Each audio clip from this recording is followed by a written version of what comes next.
upgrade of many sectors of the economy. In the sector that I am in, specifically logistics, there is a tremendous transformation in progress. The sustained high investment in infrastructure, never before seen at the scale and pace at $1 trillion a year, from highways, airports, roads and rail freight corridors, urban infrastructure like metros, housing, power, is all supporting the rapid growth of our country, creating access and making India's exports competitive and aligning to changing consumer trends. There's a significant technology adoption in the sector thanks to digitalized documentation and digital retail. There is an acknowledgement of the importance of the logistics sector in the government, and India now has a national logistics policy which is targeted at creating world-scale digitally driven logistics ecosystem and lowering logistics costs to international standards. The NLP is dovetailed into the ambitious Gati Shakti infrastructure expansion scheme so that goods can be moved seamlessly, speedily, and economically. The implementation of these initiatives is key to the outcomes of India's industrial and trade policies. Beyond logistics, the impact of infrastructure has a 3 to 4x multiplier effect on the economy. The sectors that have immediate gains include construction and EPC, materials from steel, cement, glass, aggregates, etc., to capital goods and machinery, and of course, transport and logistics assets. With lower costs, higher productivity, and better systems, there is a boost to manufacturing, rural and urban development, services, and agriculture and food processing. The PLI schemes that I've talked about a lot, the new FTAs that are coming around, will work only if India offers least friction and costs. While infrastructure is essential, it is also necessary to keep regulation and administration free of friction. Speed and costs should have a positive correlation, and India needs regulatory reforms for simple compliance and quick clearances. Time is often the biggest hidden cost in export competitiveness and national productivity. The growth of these sectors create their own challenges, and the most important being a tremendous skill gap. There is a need for significant change in the structure and the economics of skilling, be it reskilling and upskilling, including reskilling and upskilling. Increased consolidation and formality are critical for attracting capital and talent and technology, especially the use of AI, to this vital sector. The government policy and investment support also remains comprehensive, yet not holistic. While the center is quick to form ambitious policies and programs, the states also need to get up to speed. The first and last mile access remains a pain point in every aspect of our daily life, and workforce productivity is a big drag on competitiveness. Land, labor, all the factor reforms and environment rules and practices need to be cohesive to expand and upgrade the overall prowess of the country. Importantly, India is moving in the right direction, and I'm confident that infrastructure will turn out to be a key enabler of growth, resilience, and transformation of the economy. With these words, I welcome you all to a very exciting day ahead. Thank you. Mr. Vineet Agarwal, Vice President AIMA and MD Transport Corporation of India Limited, Mr. Sanjay Kirloskar, Chairman and Managing Director, Kirloskar Brothers Limited, Mr. Mihir Shukla, Chairman and CEO, Automation Anywhere, and the esteemed moderator of the session, Mr. Pranjal Sharma, Economic Analyst, Advisor, and Author. Let's welcome them with a round of applause, please. Thank you. May I now request Mr. Pranjal Sharma to take the session forward? Good morning, and it's wonderful to be here on this momentous historic occasion. The theme of this session is about a wobbly world, and that's, to my mind, that's a very polite word. I would prefer to use the word weaponized. You know, we live in a weaponized world where technology, talent, trade, tariff, everything has been weaponized. And therefore, India finds itself in a unique position where it's actually the most stable political economy in the world. And you see this also in the context of the US-EU fracture. So we are seeing very interesting developments happening in real time in a matter of weeks and months that we would not have anticipated for several decades. I'm going to request all our eminent business leaders to share their thoughts at a macro level, but also specific to their industry. But I think what's important, and then we'll come to some thoughts from all of you as well. But Sanjay, I want to begin with you as an industrial titan and with a family legacy which has seen several decades, if not a couple of centuries of industrial manufacturing. But do you see today this change which is happening across India, across the world, impacting India? Do you see these as a challenge or an opportunity? Thank you, Pranjal. I don't know whether you asked me to speak first because I'm the oldest or I run the oldest company. Both. Because I think on the logo over here this year in January, we said we've been manufacturing pumps for 100 years, right? And manufacturing them successfully, selling them to over 130 countries around the world. So there is something about resilience, I think, in the organization. The world is changing, and I think what we see around the world is the way Mr. Trump has weaponized trade, markets, the way different countries are behaving. I think we need to understand what's going on behind the scenes.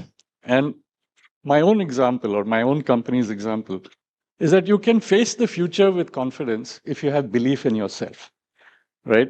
And if you can have belief in yourself, you can have that confidence if you control almost every aspect of your business. One of the things that we've tried to do right from the beginning is design in India. Design in India so that you're not dependent on anyone else. And I think that's the thing that this country needs, faith in itself, faith in its citizens, faith in its citizens' capability. Because if we have that, I think we have a very bright future.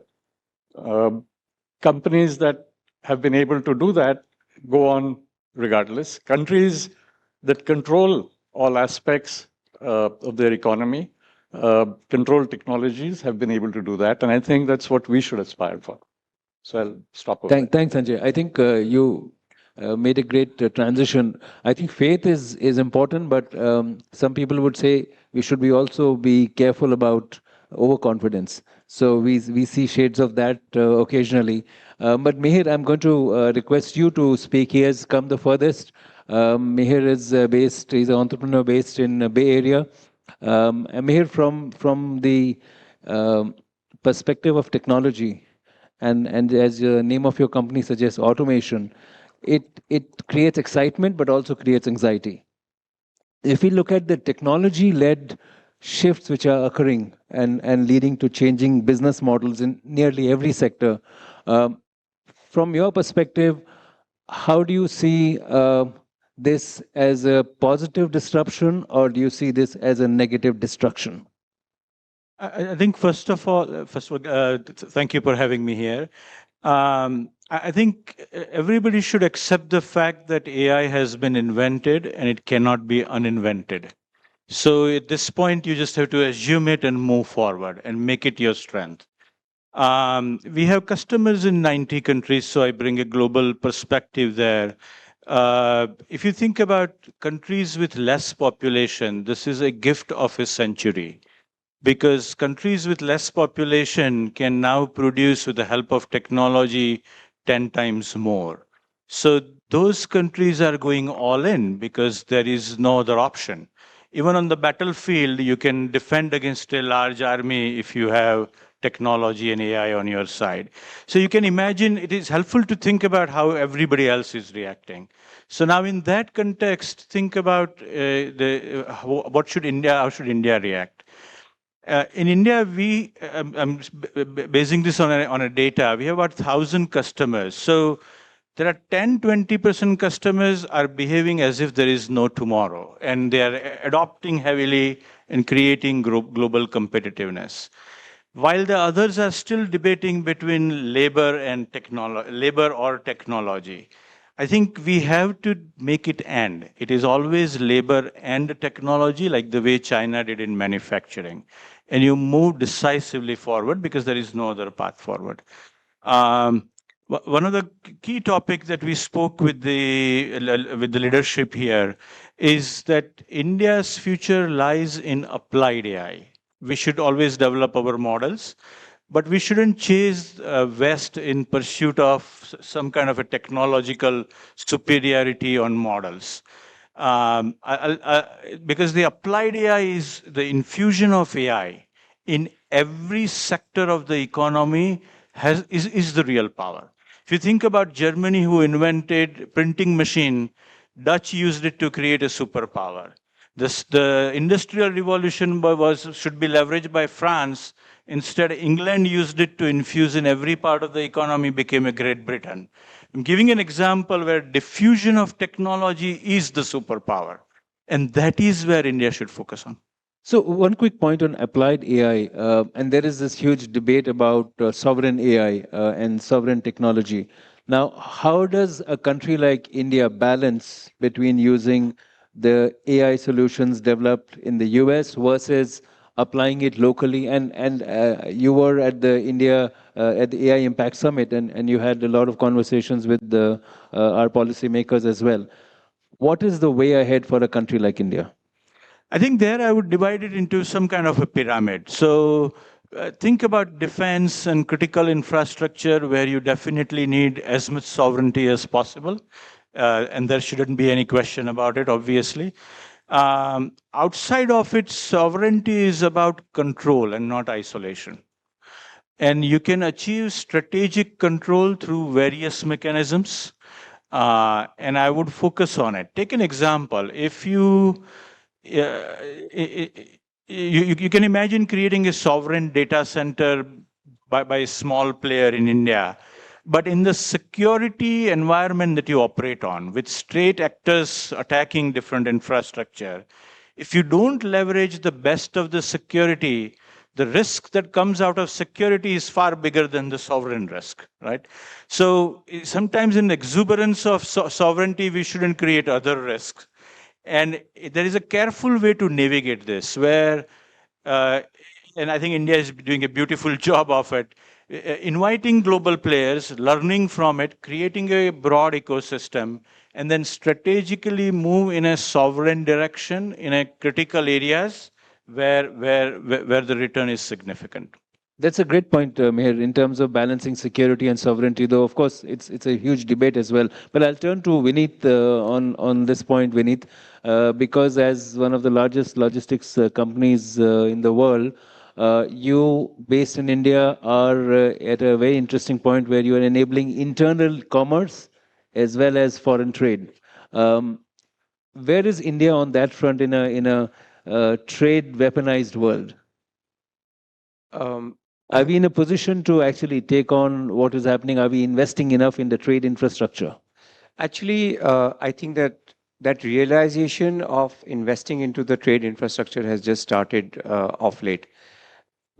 Let me give you an example. In 2020, during the pandemic, there was India was trying to export a lot.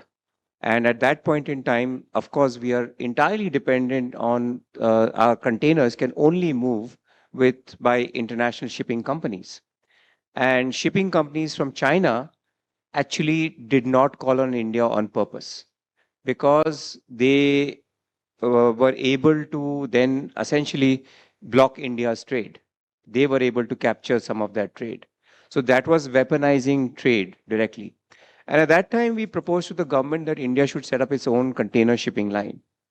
It's happening now. So 5 years hence, but it's happening. So that's a clear-cut example of how weaponization has affected us by trade. Now, some of it is visible, some of it is not visible. Apart from that, we have our own internal problems. I think the clearances that it takes for documentation and SOPs that exist today are still very onerous and require a lot of change there.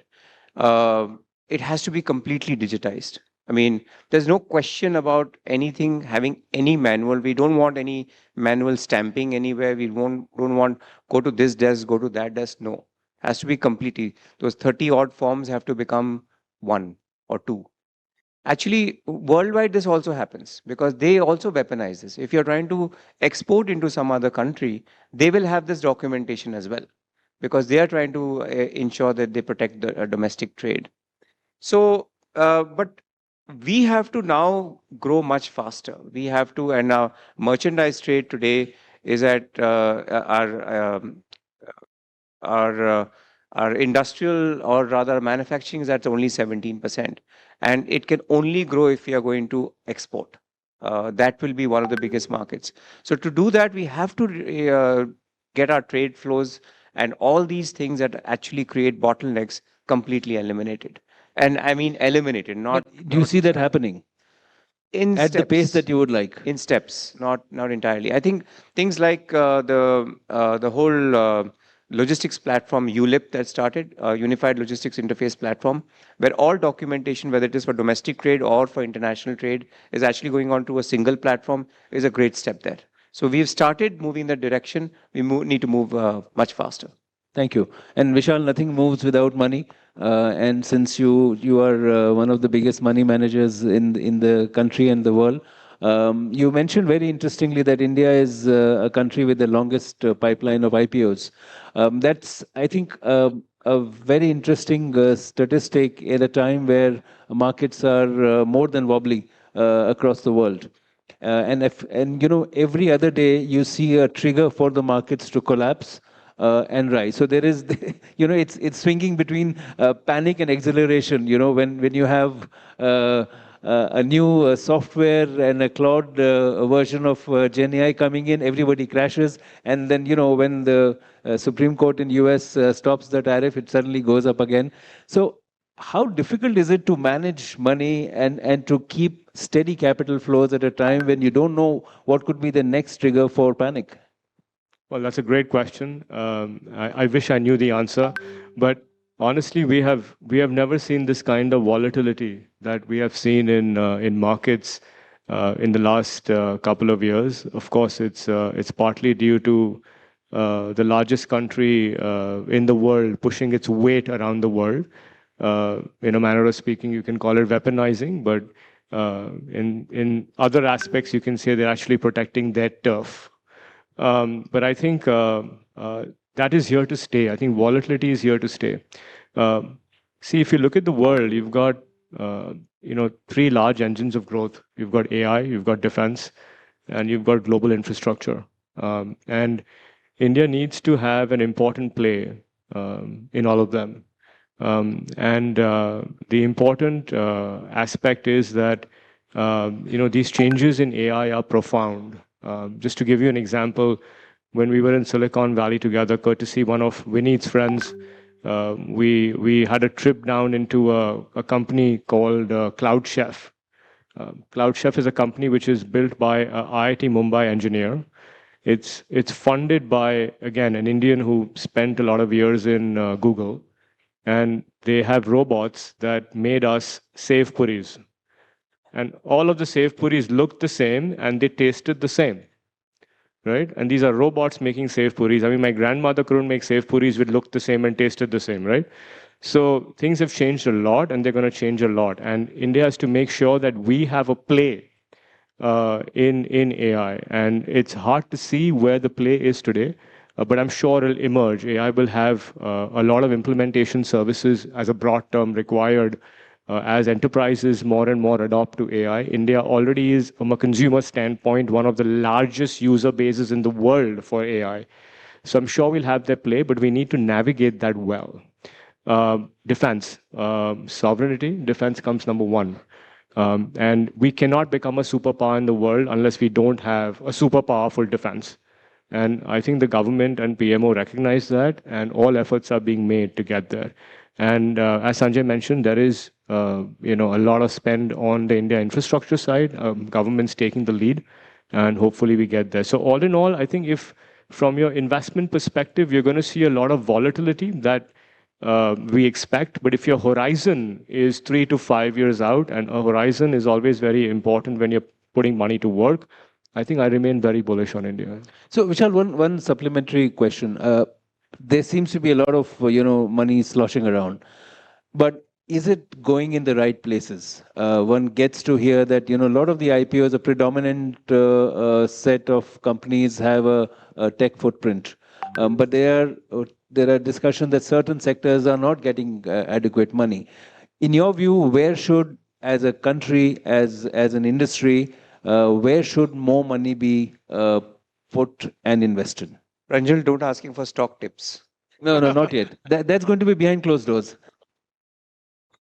Yeah, I think that's a great question again. I think one thing is, in at least my career of 27 years, I've never seen activity levels being as high as they are in a broad set of sectors in India. Even when it came to equity issuance or bond issuance in a certain year or a certain period, it was always a few sectors that dominated. And while you're seeing a lot of Indian startups, and to your question, we see startup valuations being elevated, there are still a lot of other sectors that are raising money. Like financial services was a dominant raiser of capital last year, not just startups. Industries raising capital. So I think there is a broad base of industry and sectors that are able to raise money. To your question on where should we be investing more, I think, see, India needs to run at some point in time trade surpluses. Right? India needs to have a strong defense, and India needs to have a play in AI. And that would mean India needs strong infrastructure, a lot of investment in manufacturing, right? And of course, defense-related investment and AI-related investment. I mean, these are the promising sectors for the next 5 to 7 years. So I think if we direct our investment more into these sectors, that should go well for us. So, Vineet, there was a hidden stock tip in what he just said, right? So, you know which sectors to look at. Sanjay, I want to talk to you about the other three-letter word, which is very exciting these days, FTA, right? And we've had a series of FTAs in the last few months. While we had the mother of all FTAs being signed, maybe the father of all FTAs could possibly happen later this year. But the interesting part is that already Europe is talking about $4 trillion investment in defense industry alone. And, that's, Vishal, to your point. Do you think, not just for India, can Indian industry, manufacturing industry, engineering industry, perhaps be part of this recreation and rebuilding of the European defense industry? Isn't that an opportunity for India? Are we ready for that? I was going to, when Vishal talked about where the money should be going, I was going to say it should go into manufacturing. Because, to your company as well? No, I mean, forget that. But what was it? 10 years ago, we said we have to move manufacturing to 25% from 15%. And we're where we were. And I think part of the problem is somewhere down the road, people think when Indian companies manufacture, it's not the best in the world. And this is there in government. This is there in private sector. And, for me, the biggest problem is if I can export to the US and to Europe, why doesn't government of India trust me to manufacture for India? Or public sector enterprises trust me to manufacture for them? There's something called proven track record, right? And this proven track record, which exists in the public sector, says that unless you have made something before, we will not trust you to make it, right? You get a foreign collaboration. You might have made a big piece of equipment, like a big pump. You might have made a smaller one. And they say, but I need something in between. You've never made that before. So this nonsense has to go, because many times we've got proven track record because we can't get it in India from foreign companies like Saudi Aramco and others. So if they can do it, why can't we do it? And that's why I began by saying we should have faith in India. Look at Bharat Forge, another company in Pune. How long it took them to get into the defense sector? Why should it take? Why does government of India, and the government of India being the biggest buyer, why don't they trust Indians more than foreigners? That's the big question that I have in my mind. I hope I don't get into trouble for saying this. But I think that's what is required. We also see how foreign countries, now Europe, protects its own industry. They believe that companies that are owned and controlled by Europeans or by Americans should be the ones getting first preference.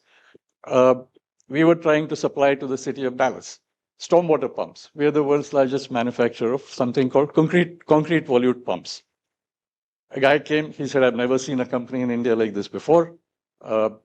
You should participate. He goes back, makes the spec, says you should have a turnover of $100 million in the US for the last 5 years. You should have a manufacturing facility within 500 miles from here, and eliminated everyone but an American company. We protested. We said to the city of Dallas, how can you do this? Right? You want foreign companies to come in.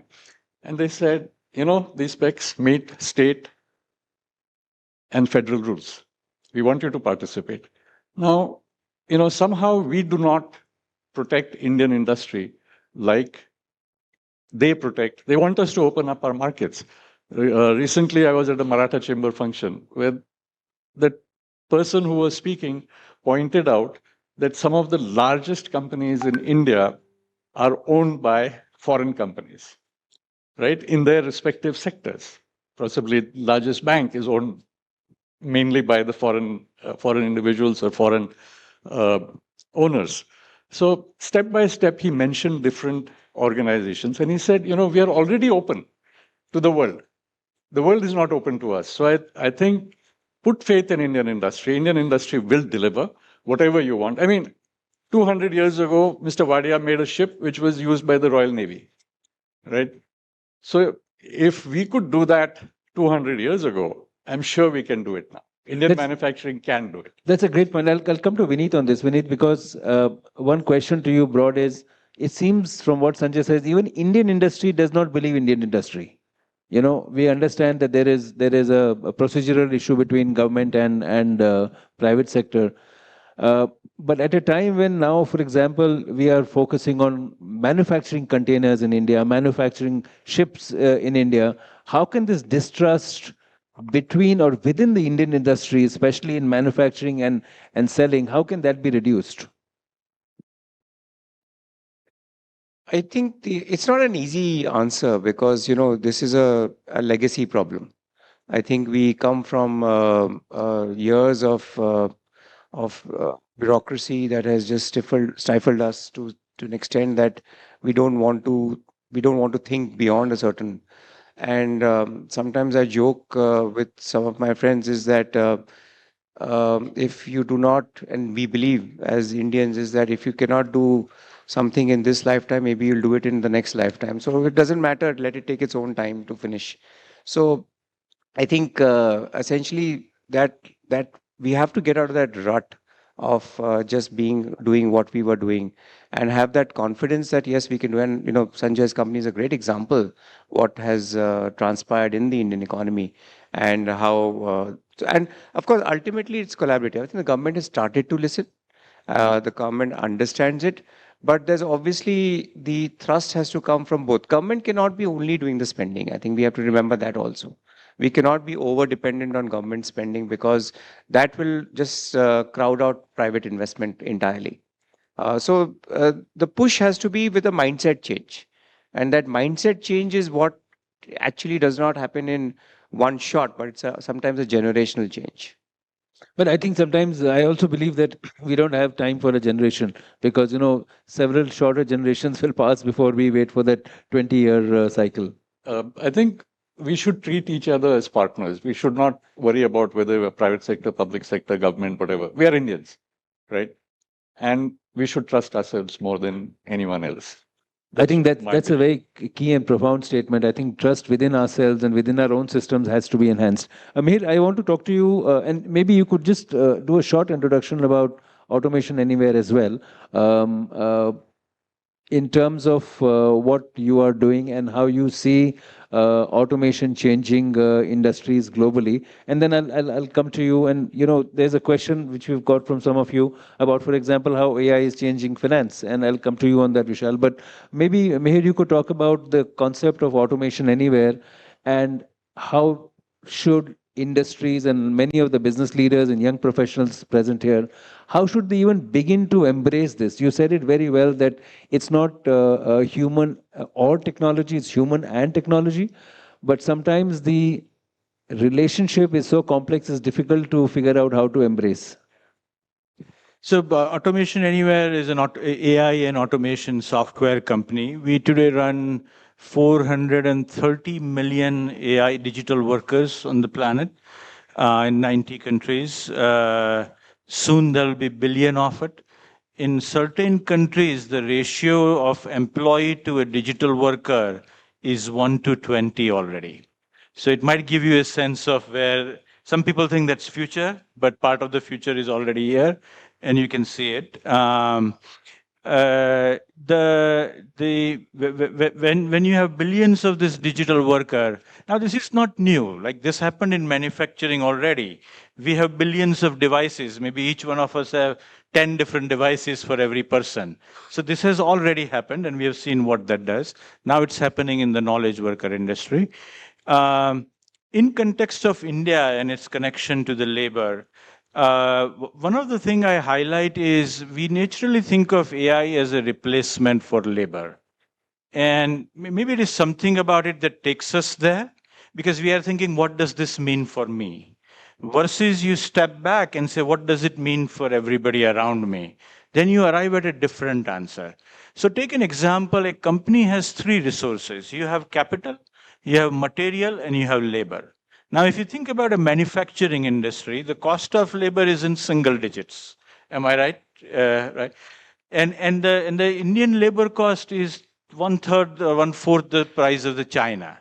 So why would you optimize a single? I mean, you can, but that's not where your biggest return is. So we worked with one of the Indian large manufacturing house, and we looked at the capital efficiencies. And we could find with AI 20,000 crores of capital efficiency. Because in India, the cost of capital is a bigger issue. But the nation, we have to strategically look at every industry, identify its weak areas that are making us less competitive, like the cost of capital or transportation. It's not the cost of the labor cost in manufacturing. And then go after it with a national mandate that in 5 years, it is here and it has to be here, so that you can create a enduring competitiveness on those industries. Thanks, Vishal. Cost of capital, but also a question we've got from the audience is about how AI itself is disrupting the world of finance. Yeah, I'll address both of them. So I think quickly on cost of capital. So sometimes it's hard to say whether India's growth creates inflation or inflation creates growth. But the fact is that India's had bouts of inflation for a long period of time. And when you have these bouts of inflation, you don't have supply chains under control, you'll always have a slightly higher cost of capital. We can say that a dead economy has no inflation, right? Yeah. No, but it's always very hard. I've faced this question many times on why the cost of capital in India is high, right? And this is just one answer which I broadly give people, because it's very hard to drill down to figure out why this cost of capital remains high. But the fact is, you're right. We need at least a 300 to 400 basis points lower cost of debt capital. Equity risk premiums sometimes have seen numbers which are fairly decent, but on the debt side, it requires at least 4 to 5% kind of long-term cost of debt, for private sector capex to really go in and put a lot of capital to work, because you can make good equity returns if you have long-term money available at cheaper costs. To your question on AI and finance, so finance obviously is a very regulated subject, and if you look at the finance sector all over the world, you will find that most regulators are actually behind technology. You will find technology exists today, which is probably 5 to 10 years ahead of what finance can implement. And the reason they cannot implement is because regulators will always be very careful, because money and the movement of money touches each and every one of us, whether we're consumers, individuals, enterprises, etc. And therefore, the regulators will always look at changes in technology very carefully before making sure that they allow an impact of AI to come through on finance. But having said that, AI will have a profound and significant impact on finance. When you look at the back offices, for example, in India, look at the stockbroking back offices. I mean, it's literally ancestral, right? It's like our back office is 25 years old, right? It's completely built on patchwork, right? And today you have an opportunity, and not just ours, it'll be 95% of industry, where AI can really rewrite everything, right? And the same thing exists for front office managers. I mean, why do we need so many research people who are doing basic jobs? They can do differentiated jobs, and we can allow AI to do a lot of balance sheet modeling, basic research modeling. So I think it's going to have profound impact on everything, right from back office to front office. But we need regulations to allow us to do certain things, which I think progressively will happen. Pranjal, if I can just speak sure. to the finance industry. So if you think about in India, another sector where more than 50% of the Indian population doesn't have an access to a structured credit facility that we could offer. Now, if we could offer that, it would be a game changer for small businesses and individuals everywhere. But we cannot offer that in the current way of operating. So what has to happen is we have to use AI and get 200 million more customers that we can serve. But in order to do that, to your point, what will happen is back office will get as autonomous as possible. The jobs will move from back office to front office, because if you have 200 million more customers, there is more need for customer-facing people. But instead of thinking of this thing as a job loss or job creation, we have to think about what does a better world look like. Is 200 million people getting better credit a better world? I think so. And for that, some certain structural changes have to happen. And so it's in the best interest of the society to make those changes. That's a great point. Vineet, on jobs, I think your industry probably employs the most people on the ground, and AI or not, you still need people to physically deliver products. I want to understand from you, the domestic e-commerce industry and the internal logistics industry seems to be also in a phase of transition. There is a lot of talk about gig workers, but if we look at the highway network which has been which is being invested in, you see a big transition happening in internal logistics to last mile delivery. Where do you see the opportunity? Are you optimistic about it, or do you think there's still some work to be done? We've moved away from the wobbly world topic. Well, we're talking about the internal wobbly world. So I mean, you've seen the controversies about gig workers' rights. We've been talking about road safety. We talk about quality of trucks on the road. We talk about highway safety. So these are all linked to the sector which moves goods around. And is the goods industry in a good place? Yes, of course. So I think let's take a step back and talk about what is the new generation wanting. The generation wants instant gratification, and instant gratification essentially means that I want it now. So deliver. I want it now, and I want it frequently, right? As well. So I don't want to wait for a day if I want to order something. So hence the rise of quick commerce, and that's the proliferation has just been tremendous. And that has changed several things, and it's starting to change several things, including not just the logistics infrastructure, the network effect that is happening on there, but also on the way that companies are now stocking and managing inventory. Because earlier the inventory used to be at a certain place. Now the inventory is completely distributed into these dark stores, which are essentially 10 to 15 minutes away from you. So that is changing the entire supply chain from, not from the consumer end to the complete back end. Now, it also means that your demand planning has changed. Now, I do not know how often there's a cricket match going on and suddenly the demand for potato chips is going up very rapidly and getting delivered in 15 minutes. So, which essentially means that your response time to something like this has to be very, very fast. And you have to keep rejigging your inventory also quickly. So it will lead to a lot of, and that's where the AI will step in quite a lot. and we will see a little bit more predictive behavior versus right now we are just working on certain assumptions. So that is a major change that will happen to supply chains and networks, and essentially, and then the back end has to happen also. So the road infrastructure, the replenishment of inventory, the decarbonization. So EVs is becoming a big thing, for example.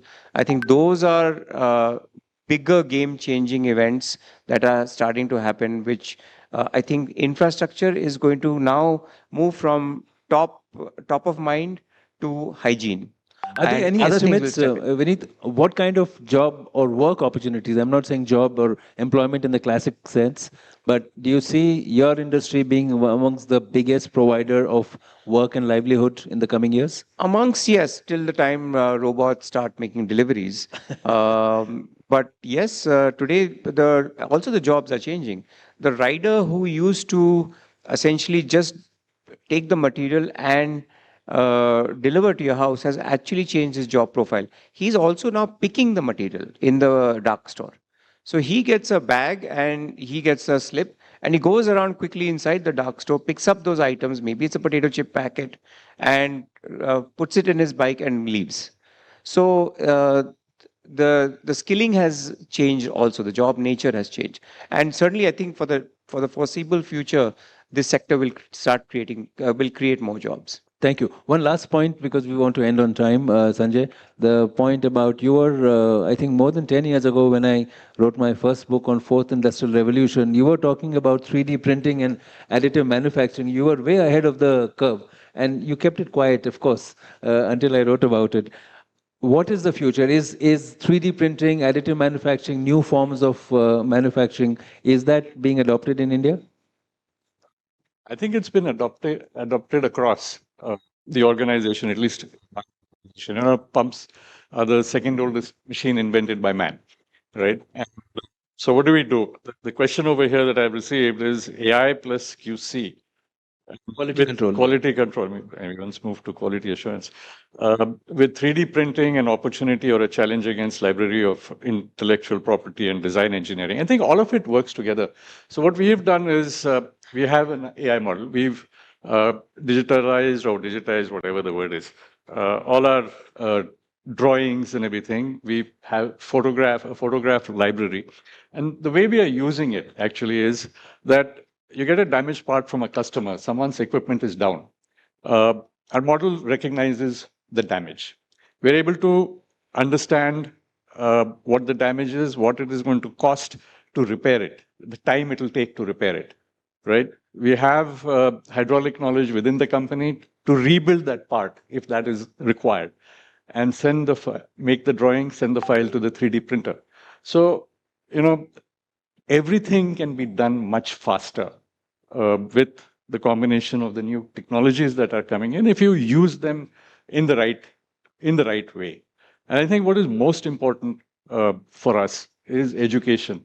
Mihir mentioned that countries with less people are adopting AI very quickly. But, we worry about people, but we have 1.4 billion brains. Let's not forget that we have not 2.8 billion hands, but we have 1.4 billion brains. And those brains can deliver far more than hands can. And the idea is, how do you educate people? How do you skill people in the latest technologies? Because that is what will take us forward as a country.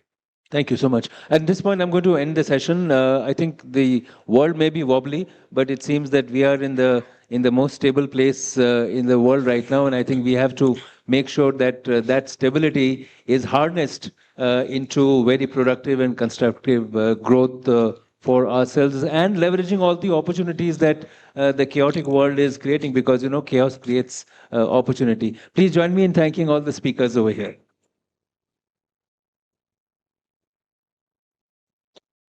We thank you all for a very engaging discussion. May I request Mr. Yazdi Nagpurwala, CEO, KPMG in India, to please join us on stage and kindly present mementos to our esteemed speakers. We thank Mr. Vishal Kampani, Senior Vice President AIMA and Vice Chairman and Managing Director JM Financial Limited, for being a part of this discussion.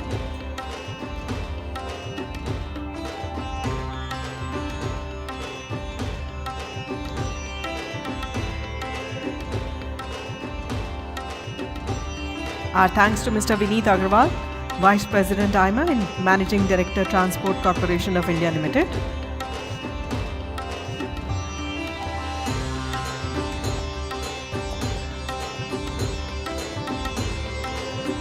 We thank Mr. Sanjay Kirloskar, Chairman and Managing Director, Kirloskar Brothers Limited.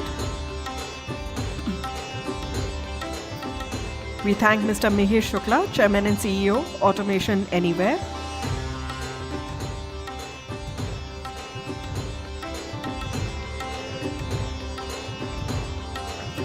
Our thanks to the esteemed moderator of the session, Mr. Pranjal Sharma, Economic Analyst, Advisor and Author.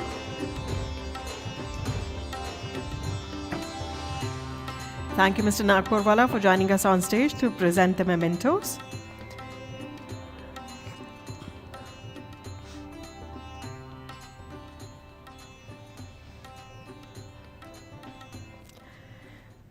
Thank you.